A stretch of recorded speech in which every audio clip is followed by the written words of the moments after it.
સુરતના ઉધના વિસ્તારમાં આવેલ કુરિયર કંપનીમાં લાગેલી આગ મામલે ખુલાસો થયો છે ત્યારે આગ પૂર્વ કર્મચારીઓએ લગાવી હોવાની સાથે ગોડાઉનમાં ચોરી બાદ આગ લગાવી હોવાનું સામે આવ્યું છે। ઉધના ખાતે આવેલ કુરિયર કંપનીમાં લાગેલી આગ મામલે પોલીસે ખુલાસો કર્યો છે।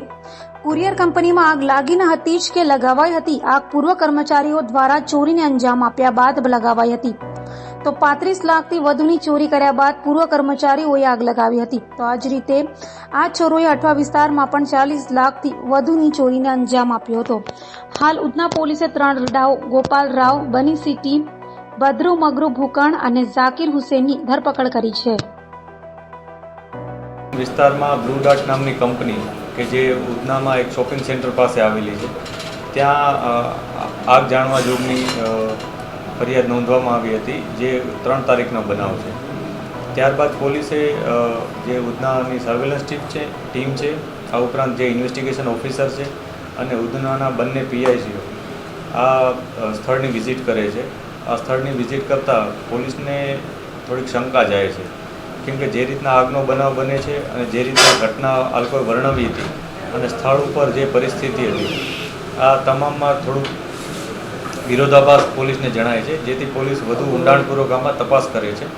તપાસ કરતાં કેટલીક બાબતો સામે આવે છે અને પોલીસને એવું ખ્યાલ આવે છે કે આ સમગ્ર ઘટનામાં આગ લાગવાનો બનાવ એ બનાવી અને ઉપજાવી કાઢેલો બનાવ જણાય છે અને હકીકતમાં ત્યાં એક ઘરફોડ ચોરીનું પૂરેપૂરું એક યોજનાબદ્ધ કામકાજ કરવામાં આવ્યું હતું અને એ આધારે અમે કેટલાક પુરાવાઓ પણ મેળવ્યા હતા।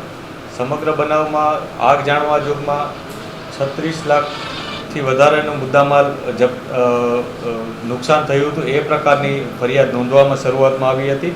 પરંતુ જ્યારે અમને ખબર પડી કે આ મુદ્દામાલ કોઈ પણ જાતનું આગમાં નુકસાન થયું નથી, પરંતુ એની ચોરી થઈ હતી, પોલીસે આ બાબતે આમાં જે મુખ્ય આરોપીઓ છે, જેમાં 3 વ્યક્તિઓ સામેલ છે, એકનું નામ ગોપાલરાવ વાસુદેવરાવ બની સિટી છે, એકનું નામ બદ્રુ મગરૂભાઈ ભૂકણ છે અને ત્રીજો વ્યક્તિ ઝાકીર મોહમ્મદ અલી સૈયદ, આ 3 વ્યક્તિઓ આમાં સામેલ છે। આમાં જે આખું પ્લાનિંગનું જે આયોજન હતું કે જે કઈ રીતના આ ઘટનાને અંજામ આપવું, એનું જે આયોજન કરવામાં આવ્યું હતું, એ થીમ નક્કી કરવાવાળો ઝાકીર હતો, જ્યારે અન્ય 2 વ્યક્તિઓ આનો એક્ઝિક્યુશનમાં સામેલ હતા। આમાંથી ગોપાલરાવ છે એ સિક્યુરિટી મેનેજર તરીકે બ્લુ ડાર્ટમાં જ નોકરી કરતો હતો, જ્યારે બદ્રુ કરીને એક વ્યક્તિ જે 2 દિવસથી જ સિક્યુરિટી ગાર્ડ તરીકે જોડાયેલો હતો, એ અગાઉ તે પહેલાં ડ્રાઇવિંગનો ધંધો કરતો હતો અને આ જે ઝાકીર છે એ બ્લુ ડાર્ટમાં જ સુપરવાઇઝર તરીકે કામ કરે છે। આ સમગ્ર બનાવમાં પોલીસે 35 લાખ જેટલો મુદ્દામાલ રિકવર કરેલ છે, જેમાં 8,25,000નું રોકડ રકમ, 26,96,000નું મોબાઈલ, જેમાં 40 નંગ મોબાઈલ સામેલ છે।